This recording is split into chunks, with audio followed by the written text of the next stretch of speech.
Meus irmãos, vamos abrir inicialmente a palavra de Deus no livro de Salmos. Vai ser uma aula diferente, focada nesse tema.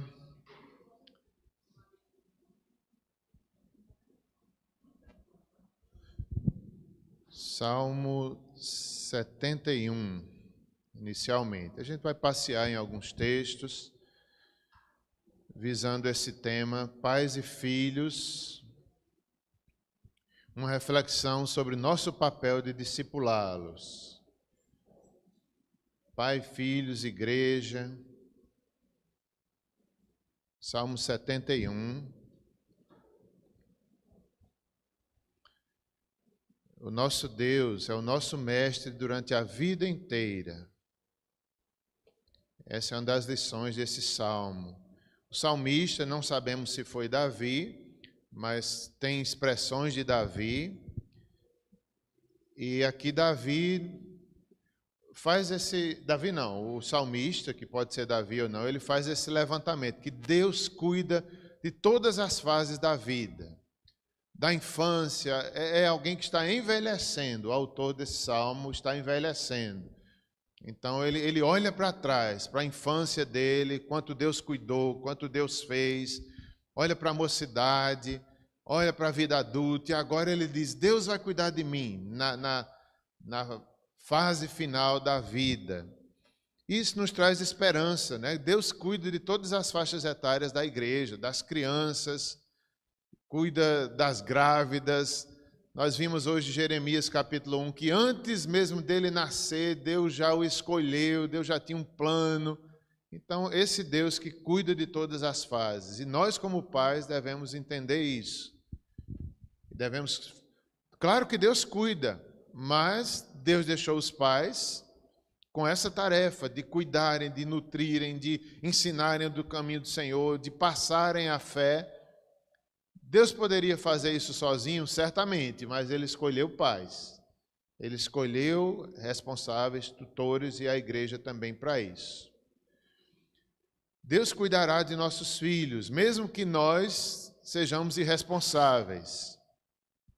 No entanto, nosso papel é ensinar, supervisionar, viver o evangelho, apoiá-los, levá-los ao conhecimento de Deus.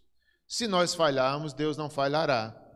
Se Deus quiser salvar nossos filhos, Ele salvará, mesmo que nós falhemos.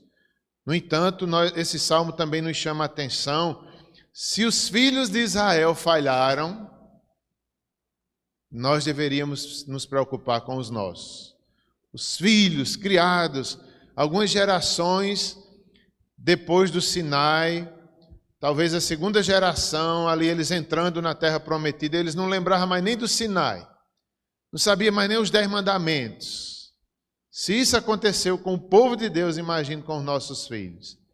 Então, esses textos trazem essa alerta aos pais. Deus vai cuidar sempre, Ele cuida de nós antes do nascimento. Mas nós corremos o risco de ser infiéis à tarefa que Deus nos deu. Ensinar, supervisionar, viver o Evangelho diante dos nossos filhos. Apoiá-los não significa fazer tudo o que eles querem, mas levá-los ao conhecimento de Deus. Vamos ler então o Salmo 71 inicialmente. Súplicas de um ancião. Vamos ler somente os versos de 1 a 9. Vamos ler juntos. Eu lerei os ímpares, os irmãos lerão os versos pares. Em ti, Senhor, me refugio, não seja eu jamais envergonhado.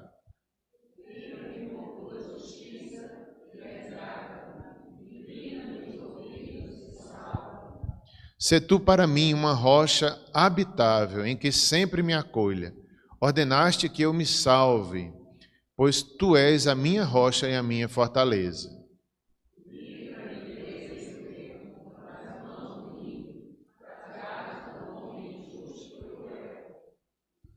Pois tu és a minha esperança, Senhor Deus, a minha confiança desde a minha mocidade.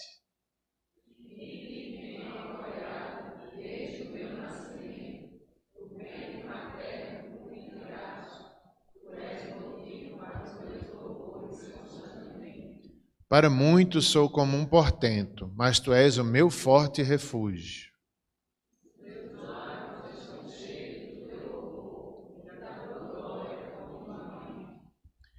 Não me rejeites na minha velhice, quando me faltarem as forças, não me desampares. Até aí, irmãos.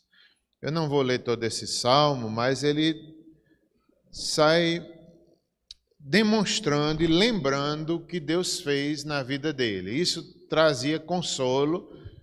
O mesmo Deus que me fortaleceu um dia no nascimento, me fortaleceu na juventude, ele cuidará de mim na minha velhice. Essa é a mensagem desse salmo. Ele traz expressões parecidas com Davi. Tu és a minha rocha, seja sempre a minha rocha, e coisas assim que fazem parecer um salmo de Davi. Como já disse, demonstra o cuidado de Deus em todas as fases da vida. Nós devemos também cuidar das crianças da igreja até os idosos.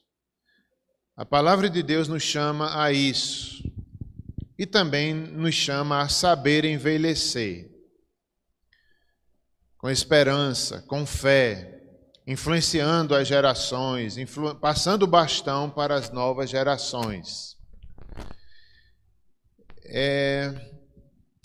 Quero citar agora Eclesiastes 12, verso 3, que fala sobre esse envelhecimento. No dia em que tremerem os guardas da casa e se encurvarem os homens fortes e cessarem os moedores, por já serem poucos, e se escurecerem os que olham pelas janelas. Então, o autor de Eclesiastes, ele fala sobre o envelhecimento como se fosse, parece ser uma casa se deteriorando. O corpo humano, os órgãos humanos, e ele faz essa poesia, essa comparação, como por exemplo aqui que chegará o tempo, que os dentes, os moedores serão poucos. Parece que está falando aqui da vista escura, o dia em que tremerem os guardas da casa. Ele faz essa comparação com a vida vai se deteriorando. No entanto, a Bíblia mostra que há um autor da vida, aquele que sustenta a vida, aquele que está conosco em todas as fases. Ele é o que, até mesmo no Salmo 71, traz essa ideia. Deus é o sustentador da vida. Aquele que me sustentou no nascimento, aquele que foi minha rocha, em momentos difíceis, ele vai ser na minha velhice, quando os meus inimigos quiserem me destruir. Ele será o mesmo, Deus não mudará. Inclusive, essa questão da velhice não é o foco hoje, não é mais as crianças, é o nosso trabalho de pais, mas incluir isso aqui, a gente deve saber envelhecer. Muitas vezes a velhice, como descrita aqui em poesia, em Eclesiastes, não é fácil. Tem pessoas que acham que é a melhor idade. Será que é a melhor idade? Talvez pela maturidade, talvez pela fé amadurecida, talvez seja, é possível. No entanto, fisicamente falando, normalmente não é. Normalmente, os dentes caem, as pernas doem, o que mais? Os cabelos brancos, os olhos, a vista vai escurecendo, mas nós podemos progredir na fé, nessa esperança que o salmista dá. Desde a infância, Deus cuidou de mim, desde o meu nascimento. Não é, dona Loura? Dona Loura ali balançando a cabeça, é desse jeito. Então, nós não podemos desesperar quando o corpo vai mostrando sinais de piora. Não vai melhorando, não, vai piorando, né?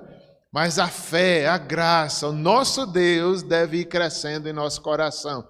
Nós estamos mais perto do reino de Deus, mais perto da eternidade.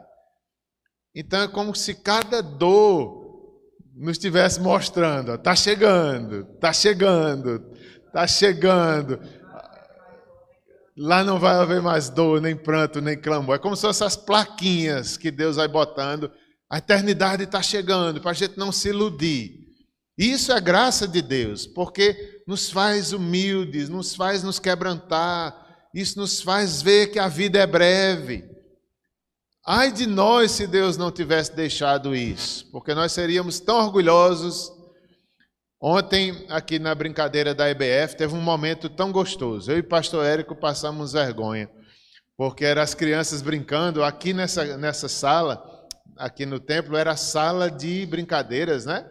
Sala de brincadeiras. Então, eu estava olhando com o pessoal que veio de Pedra d'Água, mas eu me empolguei tanto, daqui a pouco eu estava doido para jogar com as crianças. Aí construíram ali uma paredinha com uns plásticos e as crianças jogavam para ver quem derrubava, né? Aí botavam as crianças, algumas delas bem perto, elas ainda erravam. E eu, no meu orgulho, eu fiquei pensando, eu digo, se me botasse para jogar, lá de trás eu acertava. Tinha aqui uma casinha, né? Eu digo, se me botasse por trás da casinha, de olhos fechados, eu ainda acertava. Olha que orgulho. Que orgulho. Aí foi tão gostoso, eles brincaram, daqui a pouco começaram a chamar os pais que estavam aqui, os professores, daqui a pouco o pastor, eu digo, eita, agora pronto. Meus irmãos, passei vergonha. Passei vergonha porque eu fiz umas 3 tentativas da frente da casinha, passava longe. Eu digo, meu Deus do céu, meu Deus do céu. Aí a gente brincando, está vendo o orgulho como é? Está vendo o orgulho? Eu pensava que ia ser o máximo, não fui, errei as 3 tentativas. Aí lá vem pastor Érico, eu acho que errou as 3 também, viu? Oi? Foi, o diácono Ailton que está ali acertou e Danielzinho acertou também, né? O pai e o filho, eu passei longe, meu orgulho, achando que ia acertar, mas também fui longe demais, ó, daqui para tentar acertar ali, mas eu apenas citei isso porque, por 2 coisas, às vezes é brincando que a gente ensina nossos filhos. Numa brincadeira eu posso ensinar sobre o orgulho, numa brincadeira a gente se alegra, numa brincadeira a gente vê Deus. Então, isso é o diácono Eric também estava aqui, né? Acertou, Eric? Errou. Acertou na segunda. Então, brincando, essa é a ideia de Deuteronômio. Existe o ensino formal, mas exige o ensino que você dá para seu filho na mesa, que você dá quando você está dirigindo, que você dá quando você está jogando, você está ensinando, instruindo e cucando a palavra de Deus nos seus filhos. E a velhice, né? Essa questão da velhice, vamos passar ligeiro, né? Não é fácil, não. Mas o salmista nos dá essa esperança. Existe a eternidade, está chegando, e nós devemos ensinar nossos filhos, porque passa rápido, o tempo que eles estão conosco é muito pouco, logo vão embora, logo crescem. Então, também essa semana, durante a IBF, alguém estava falando, né, pastor e tal, a gente querendo fazer uma viagem, talvez para Gramado, é só uma ideia, não tem nada certo. Mas o pessoal nos animando, aí começou a conversa dizendo assim, para tu e para Simone, né, que a gente fez 32 anos de namoro essa semana. Aí digo, para vocês comemorarem, aí eu, não quero viajar com Simone sozinho, não. Mas eu ri tanto, era uma brincadeira, porque eu digo, eu quero ir com meus filhos. Se eu for, eu quero ir com meus filhos. Isso é só uma ideia, né? Por quê? Porque logo, logo eles vão embora. Logo, logo estão saindo de casa, ou para casar, ou para estudar. Então eu quero ir com eles, enquanto eles estão conosco.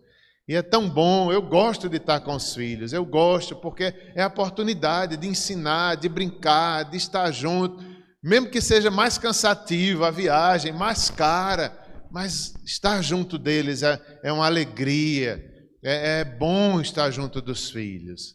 Os filhos vão passar, a mulher vai continuar, né, Simone? Depois a gente faz outras viagens sozinhos. Né? Tá, Simone parece que não gostou muito, não. Tô brincando. Depois a gente faz outra viagem sozinho, tá bom? É brincadeira, irmãos. Tudo isso é só uma conversa. Então,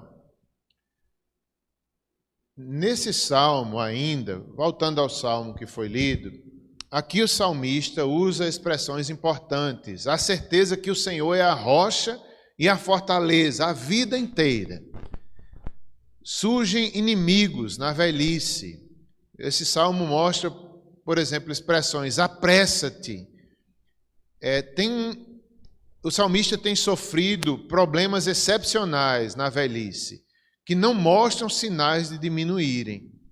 Esse é um comentário da série Cultura Bíblica da Vida Nova.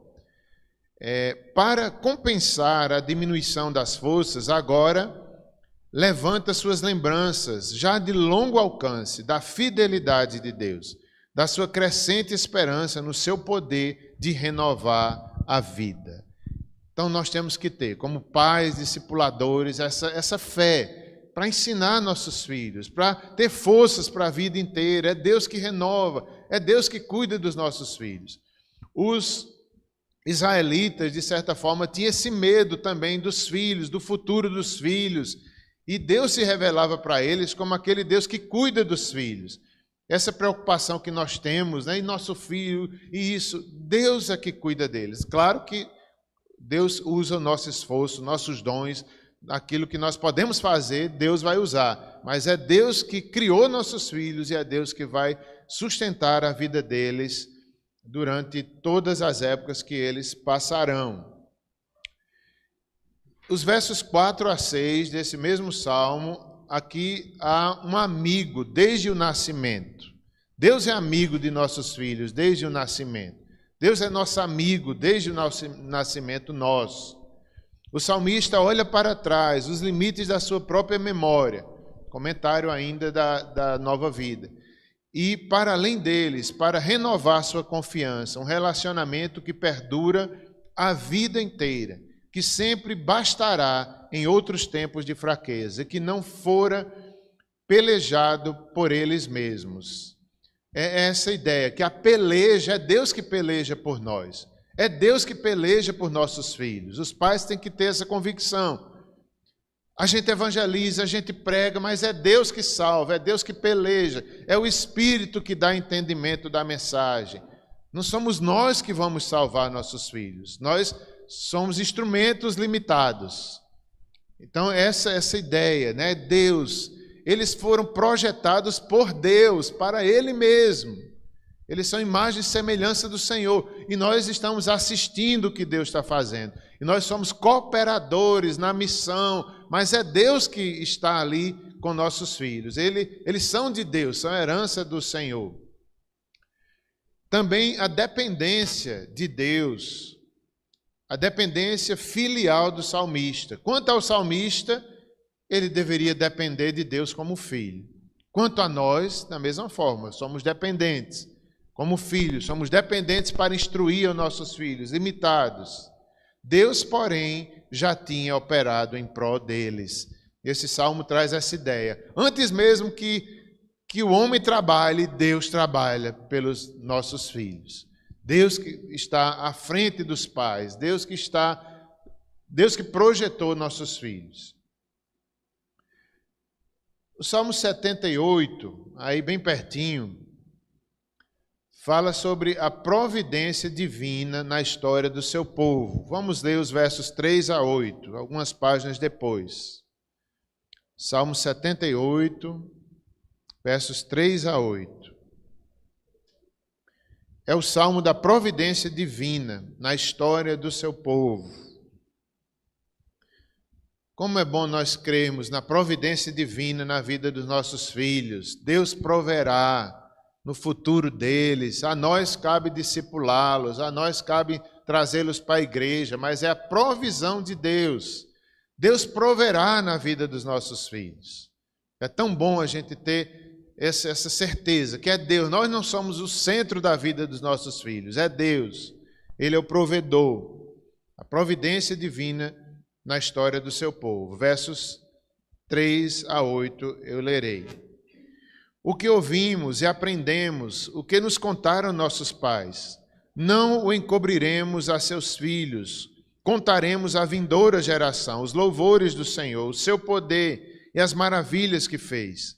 Ele estabeleceu um testemunho em Jacó e instituiu uma lei em Israel e ordenou a nossos pais que transmitissem a seus filhos, a fim de que a nova geração os conhecesse, filhos que ainda hão de nascer se levantassem e, por sua vez, os referissem aos seus descendentes, para que pusessem em Deus a sua confiança e não se esquecessem dos feitos de Deus, mas lhe observassem os mandamentos, e que não fossem como seus pais, geração obstinada e rebelde, geração de coração inconstante e cujo espírito não foi fiel a Deus.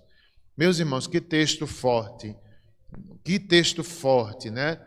Tantas lições aqui. Não encobriremos os nossos filhos, contaremos os feitos do Senhor, passaremos à nova geração, a fim de que a nova geração conheça a Deus, os filhos que ainda vão nascer, para que ponham em Deus a confiança. Isso é muito forte.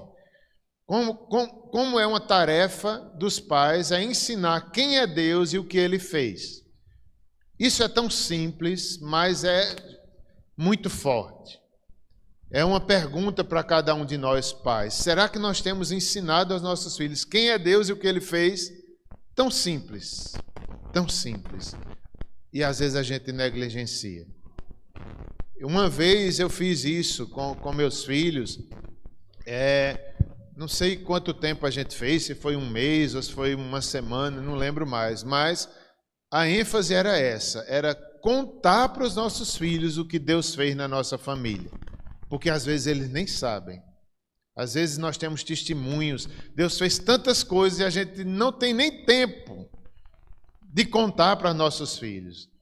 É como ontem encontrei um amigo e a gente lembrando do discipulado, e uma das frases que marcou da vida simples era mais ou menos assim: a vida simples é uma vida que a gente tem tempo para o reino de Deus, desfrutar de Deus e proclamar o seu reino. E a gente ficou comentando, e a menos que a gente tenha, é tempo de desfrutar do reino de Deus, é tempo de ensinar os nossos filhos quem é Deus. O corre-corre da vida rouba de nós. Como é triste, né? E nós devemos acordar e perceber. Isso também sempre me faz pensar, eu digo, será que eu tenho ensinado a meus filhos quem é Deus, o que Ele fez na minha vida, o que Ele fez nas nossas vidas? Acho que todos sabem, eu tenho vontade de escrever um livro, né? Uma autobiografia de testemunho. E o meu principal objetivo é deixar para os meus filhos um testemunho de fé, do que Deus fez na minha vida. Esse é um dos principais desejos meus de fazer o livro, porque se eu conseguir fazer, é deixar para eles a história, o que Deus fez, quem é Deus, e é o que eu posso fazer, né? Que nós podemos fazer como pais. Eles, aí é Deus é o Deus deles, Deus é o Criador deles, não somos nós. Nossa tarefa é testemunhar, é ensinar, é proclamar, é chamar a atenção, é chamá-los ao Evangelho, é fazer tudo o que podemos, mas é Deus que vai dirigir, é Deus que é o Senhor de toda a terra. Nós não somos o centro da vida de nossos filhos. Esse salmo nos diz isso, a geração passando a fé para as outras gerações, o testemunho, o Evangelho, o que Deus fez, quem Deus é. Eu tô dizendo, né, a minha história, mas todos nós somos assim. O que Deus fez, a nossa conversão, o poder de Deus, como como Deus tem feito. Mas esses pais, o verso 8 diz que eles não fossem como seus pais, geração obstinada e rebelde, geração de coração inconstante, e cujo espírito não foi fiel a Deus. Que pais terríveis! Infiéis, rebeldes, inconstantes. Como é importante uma pessoa constante, pais constantes, pais que tenham equilíbrio na disciplina, no ensino. Ontem mesmo nós vimos o nosso pastor Zé Alves, ontem tivemos com ele, e ele dizendo, já vai completar 50 anos de ministério. E eu fiquei pensando, quanta constância, quanta dedicação.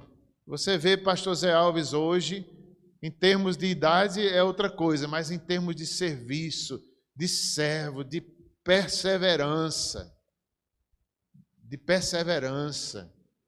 Ele falou um pouquinho, né, que o filho dele disse mais ou menos assim, que queria um casamento como o dele.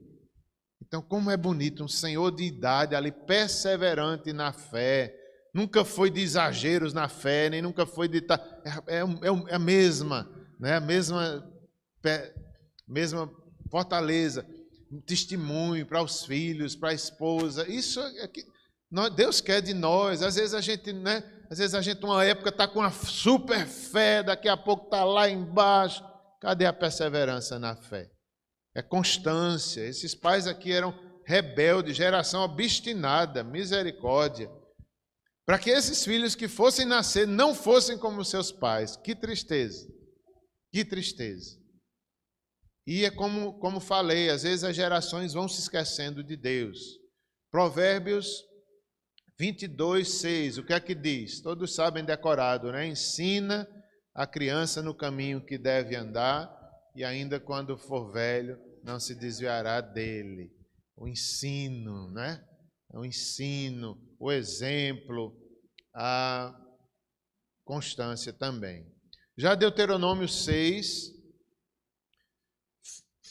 são sermões, Deuteronômio de forma geral, são sermões de Moisés, ali na entrada da terra prometida. Então, Moisés estava preocupado com a geração pós-deserto, com aqueles jovens que atravessaram o deserto. Muitos idosos faleceram, incrédulos, rebeldes, não chegaram na terra prometida.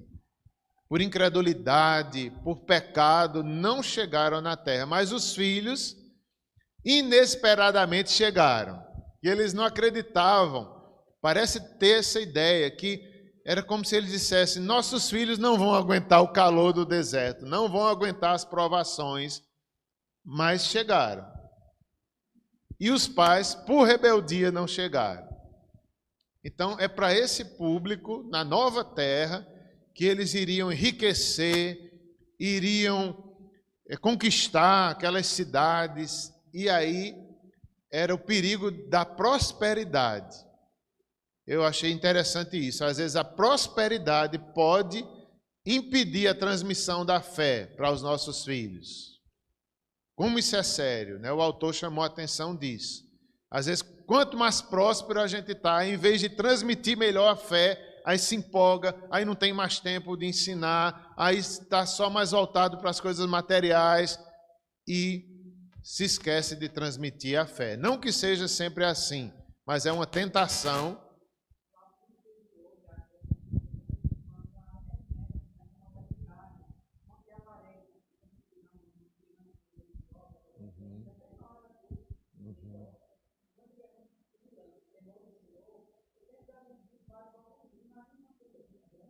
Verdade.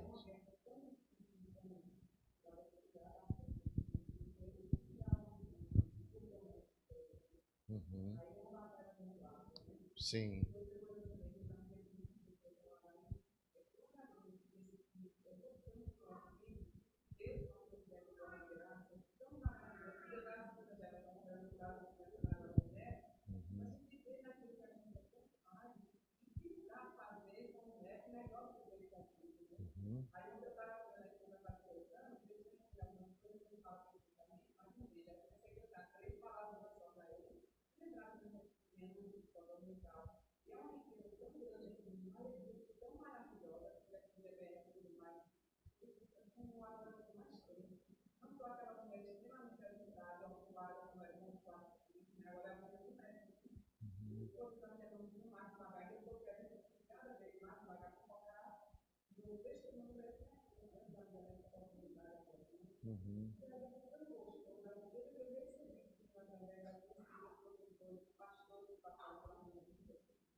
Isso.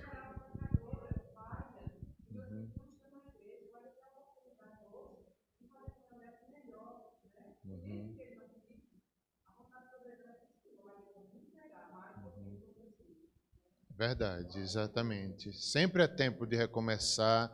Você falando aí, eu lembrei, né, de pastores que pararam tudo, até o ministério, para cuidar da família. Eles viram que os filhos não estavam bem, que os filhos estavam se afastando da igreja, eles pararam tudo. Não, nós vamos resgatar. Aí foram orar pelos filhos, ele e a esposa. Os filhos chegavam das farras e eles estavam ali orando, pedindo perdão. Meus filhos, a gente falhou. Pastor, teve essa oportunidade. Isso. Ele fez isso, né? Então, é essa urgência equilibrada que eu acredito que cada pai, cada mãe aqui deve ter. Não precisa a gente deixar o trabalho, nem a gente deixar a igreja para a gente cuidar dos filhos. Mas se preciso fosse, a gente deveria ter coragem de fazer. Entende que às vezes a gente não tem, ainda mais se preciso for, eu paro a vida para salvar meu filho. Às vezes a gente não tem mais essa coragem. Normalmente não vai precisar, mas se precisasse, a gente deveria estar disposto a fazer.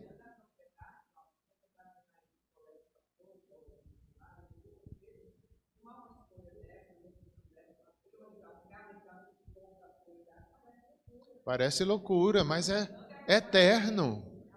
É a salvação dos nossos filhos, é algo eterno, é maior do que tudo, assim, não é maior do que Deus não, mas é uma grande responsabilidade que Deus nos deu. Se preciso fosse, a gente deveria estar disposto a fazer o que fosse necessário para salvar. Quer dizer, quem salva é Deus, para fazer a nossa parte, para testemunhar. Então, é isso, né? Moisés, em Deuteronômio, falando ali para as famílias. Algumas famílias cristãs, olha essa frase, algumas famílias cristãs, acreditando-se vencedora, descobre que estão prestes a perder a batalha. Eu achei tão forte isso. Está no livro do David Merck, lá Família e Casamento. Ele está chamando a atenção que às vezes nós estamos cegos. Às vezes nossos filhos estão afastados e a gente está... eu sou vencedor. E a destruição está grande na nossa casa, a gente nem vê. Eu achei isso aqui muito forte. Algumas famílias cristãs, achando-se vencedoras, descobrem que estão prestes a perder a batalha. Como isso é forte? Chamando os pais à responsabilidade. Claro que uma responsabilidade limitada e dependente de Deus. Não depende só de nós. Mas a nossa parte nós devemos nos esforçar. Aí vem a frase que eu falei ainda há pouco, sobre as gerações. Diz assim: a primeira geração conheceu a Deus, num caso lá. A segunda geração conheceu sobre Deus. A terceira geração não conheceu mais a Deus. Que tristeza. Que tristeza. Né?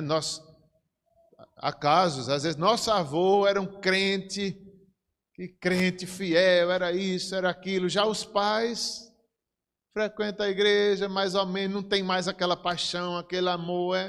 Eu vou porque nasci aqui mesmo na igreja. Já os netos nem sabem mais nem o que é Deus, nem o que vovô, nem o testemunho de vovô sabe mais. Então é isso que ele está dizendo. E ele chama a atenção. Se aconteceu isso com Israel,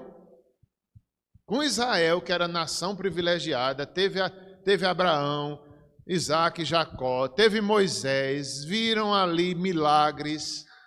Se aconteceu com Israel, imagine conosco, irmãos. Nós deveríamos temer e pensar sobre isso como pais.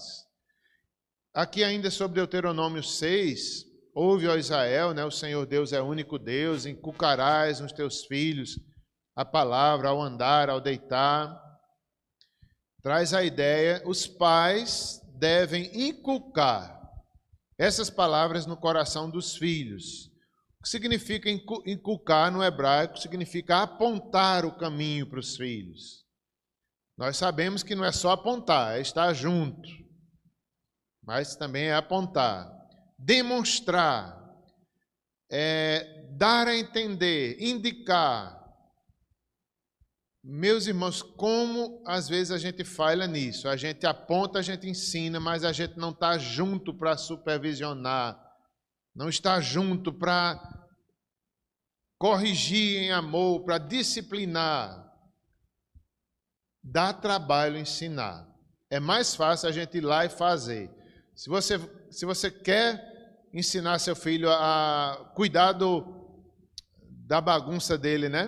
Do quarto dele, olhe, eu digo por mim, mas eu acho que todo mundo é assim. É mais fácil você ir lá e varrer e arrumar do que você ter paciência. Menino, vem cá, arruma teu quarto 10 vezes. Olhe, é mais fácil ir lá. Em 5 minutos a gente arruma.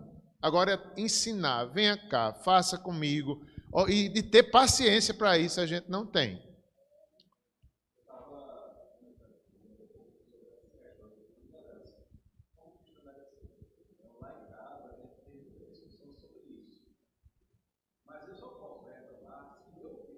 Uhum.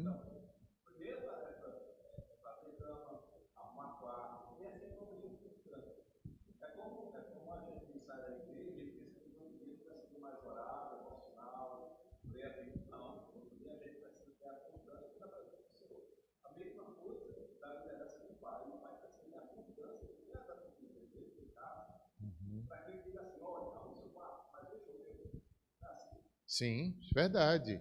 A constância nessa questão de casa, por exemplo. Essa semana mesmo, EBF, né? Todo mundo lá de casa envolvido, graças a Deus. Aí Simone, antes de começar a semana, disse: olha, antes da EBF, vamos botar a casa em ordem, né? Aí eu ajudando, a cama, teve um dia lá que a cama estava toda bagunçada, a minha e a dela, por questões normais da família. Quando eu vi, eu não esperei para Simone, não. Eu mesmo fui dobrar, eu mesmo fui ajeitar ali. Quer dizer, é o que Guto está dizendo, tem que ter o exemplo, né? A gente não pode cobrar.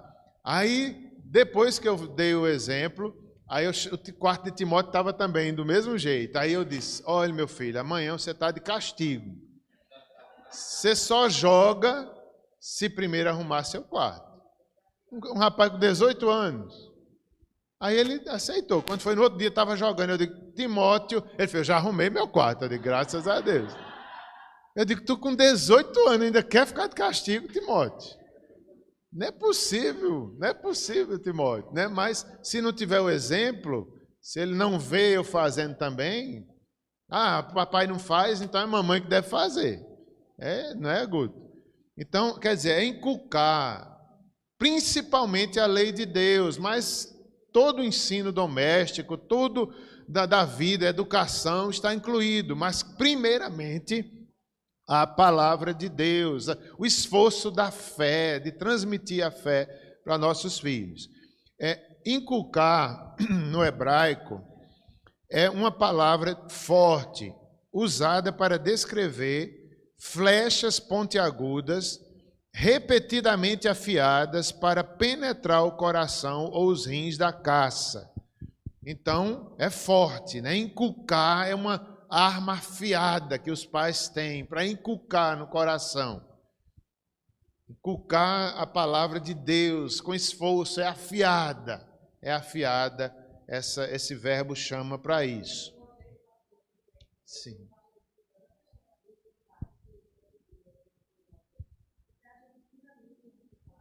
Uhum.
Verdade.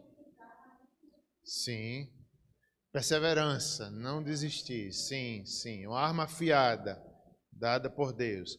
Aí, no livro que eu peguei algumas instruções, já mencionado, ele diz aqui, olha, o pai deve ensinar propositadamente, espontaneamente e simbolicamente. Ele chama a atenção dos pais, dos homens, dos maridos. Claro que não é só maridos, mães também estão incluídas, apesar de que aos Efésios, Paulo faz a mesma coisa. Paulo diz, pais. Quando ele está falando ali de pais, são homens, vocês têm que inculcar nos seus filhos, não é só as mulheres, não. Claro que as mulheres também fazem. Timóteo mesmo, da Bíblia, foi instruído pela avó e pela mãe. Não se sabe do pai de Timóteo. O pai de Timóteo parece que era um grego que nunca se converteu. Mas Paulo, depois chegou na vida de Timóteo, ele já era crente, e Paulo ali discipulou como um pai ao filho. Tem essa questão também. Às vezes, além dos nossos filhos, nós ajudamos os outros também. Às vezes, jovens carentes que chegam na igreja, não têm instrução familiar, chegam na igreja e vão aprender com as famílias da igreja. Também é importante isso.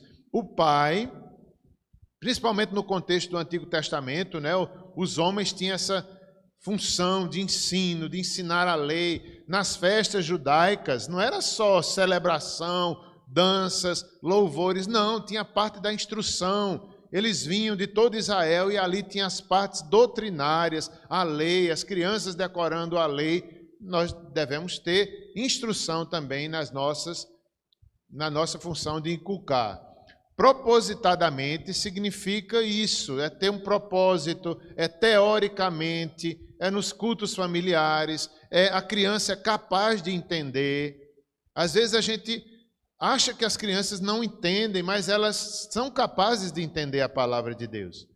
O breve catecismo, por exemplo, que a nossa igreja usa, foi feito para crianças.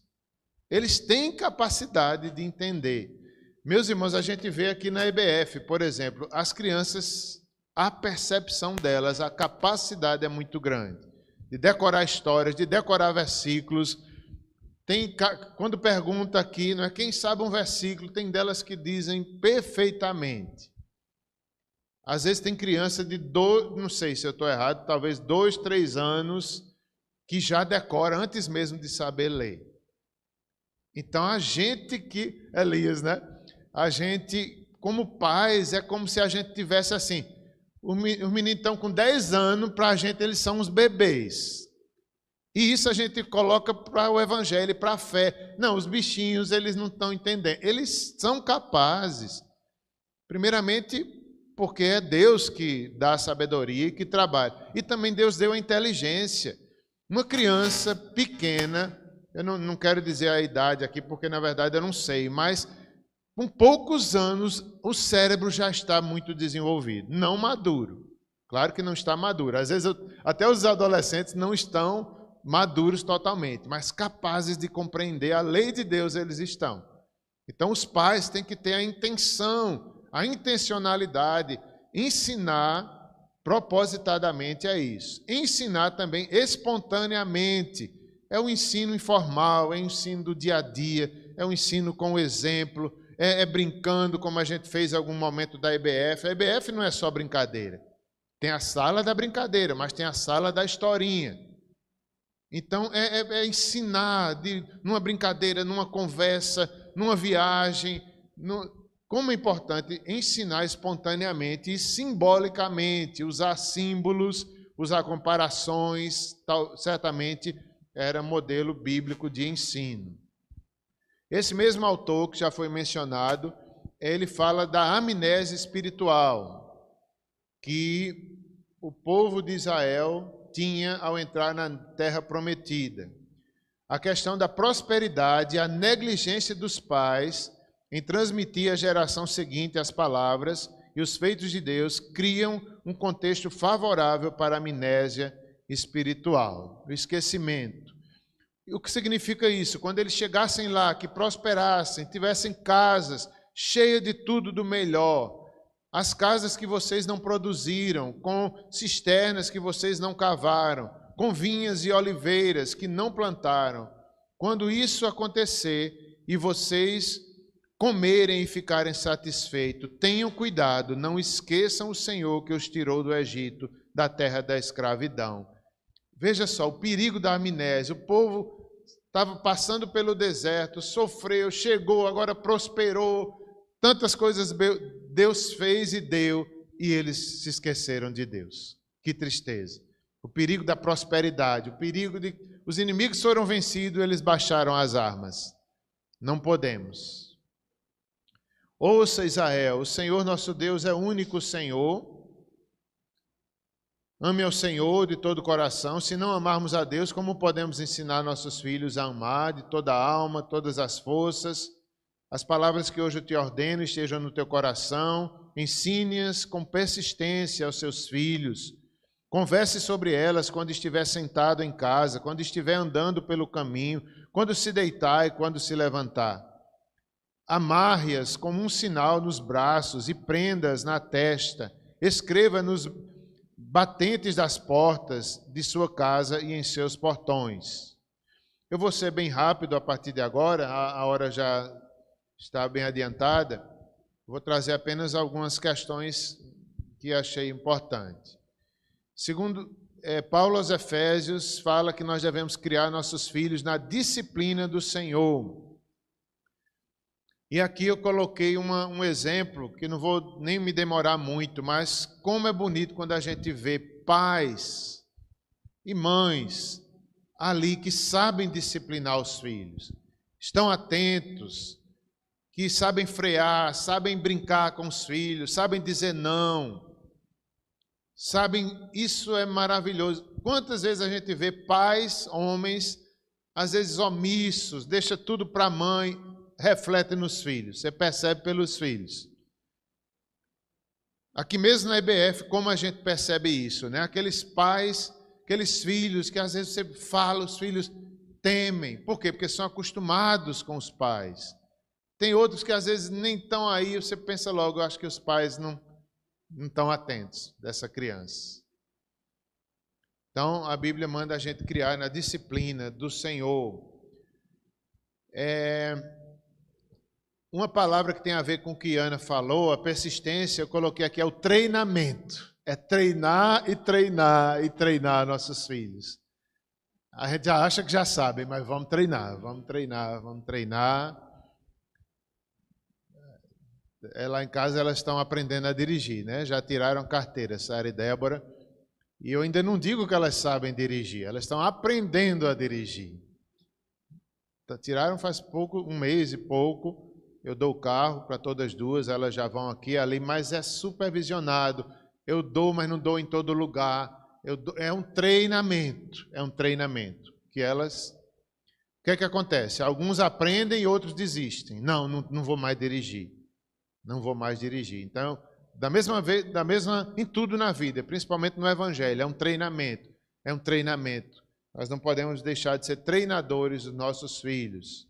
Disciplinar em amor. Hebreus fala, Deus colocou os pais, que os filhos veem. Nossos filhos não veem a Deus, eles nos veem.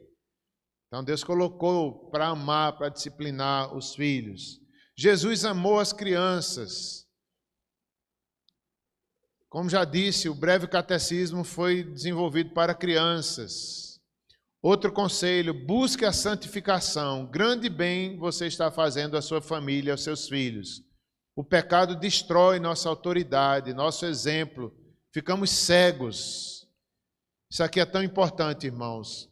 Santifique-se. É um dos maiores bens que você faz para os seus filhos. Busque uma vida santa, busque uma vida de amor a Cristo, de amor a Deus. Que bem você está fazendo a seus filhos. Fuja do pecado, tantos tipos de pecado. O pecado destrói a família, o pecado destrói a autoridade masculina, o pecado destrói a autoridade feminina da família. Quantas histórias eu já vi de maridos que pecaram, pecados conhecidos por todos, né? Pecados públicos, e parece que perde a força dentro de casa. Porque quando vão reclamar, não tem mais coragem de reclamar, porque sabe que fez uma besteira. Quando vão pedir, ensinar os filhos, sabe que os filhos ali estão pensando, papai, você errou, papai, você não deu exemplo. Me parece que tem vários homens assim, que estão congelados pelo pecado. Isso nem trabalha na igreja, nem em casa sabem ser bons pais, porque o pecado paralisou eles. Como é triste isso. Agora, se esses homens soubessem e se arrependessem, assumissem o erro, pedissem perdão aos filhos, eles tinham de volta a autoridade. Então, isso é muito importante. Ter de volta. Como é que a gente tem de volta a autoridade? É pelo arrependimento, é pela confissão, é dizendo, meus filhos, eu errei, meus filhos, eu não sou perfeito, mostrando, abrindo o coração, reconhecendo, aí tem de volta a autoridade. Pais e mães, busca a santificação. Ficamos cegos, o pecado nos cega. A importância de orar pelos filhos. Na história da igreja tem tantos testemunhos de filhos afastados, desviados, e os pais oraram, buscaram a Deus. A mãe de Agostinho, por exemplo, um dos grandes teólogos da igreja, acho que é Mônica o nome dela, ela orou anos pela conversão do seu filho, Agostinho, que vivia no pecado, vivia longe de Deus, depois se tornou um grande teólogo da igreja. Agora mesmo na EBF, meus irmãos, eu achei tão bonito, as irmãs, algumas mães que estavam por aqui, elas se reuniram na salinha de oração e ficaram orando nome por nome das crianças. Eu achei tão bonito. Cada dia era 20. No primeiro dia oraram por 20 crianças. No segundo dia mais 20, foram cerca de 80 crianças. Nome por nome, nome por nome. Como a gente precisa orar pelos nossos filhos. Às vezes a gente se esquece de orar, achando que já orou demais, né? Orar por quê? Orar por discernimento da vida, discernimento espiritual, compreensão do Evangelho, que reconheçam os dons que receberam do Senhor, que conheçam a Deus mais do que tudo na vida, que amem a Deus. São orações como essa que nós podemos fazer pelos nossos filhos.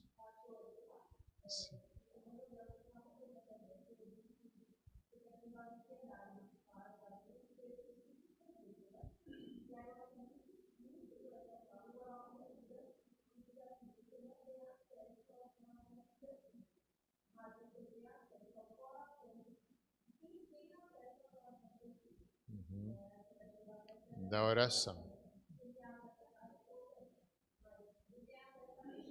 Exatamente. E esse, você falando aí, eu me lembrei de outra coisa, muito importante que você disse, a oração. E é outra perspectiva que às vezes a gente erra como pais. A gente só visa o exterior.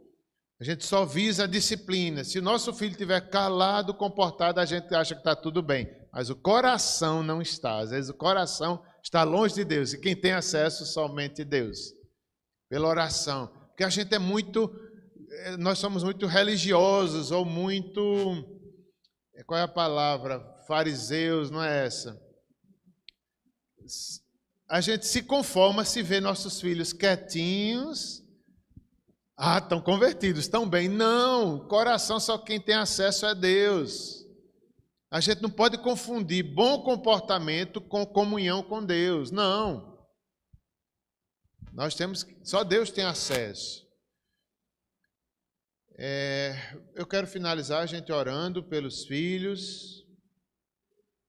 Vamos ficar de pé, já vamos encerrar, meus irmãos. Vamos orar uns pelos outros, pelos nossos filhos. Eu queria, se for possível, forme grupinhos de oração, os pais, os irmãos todos que estão aqui, mesmo quem não tem filho, pode orar pelos filhos dos outros. Se junte agora para olhar, são filhos espirituais.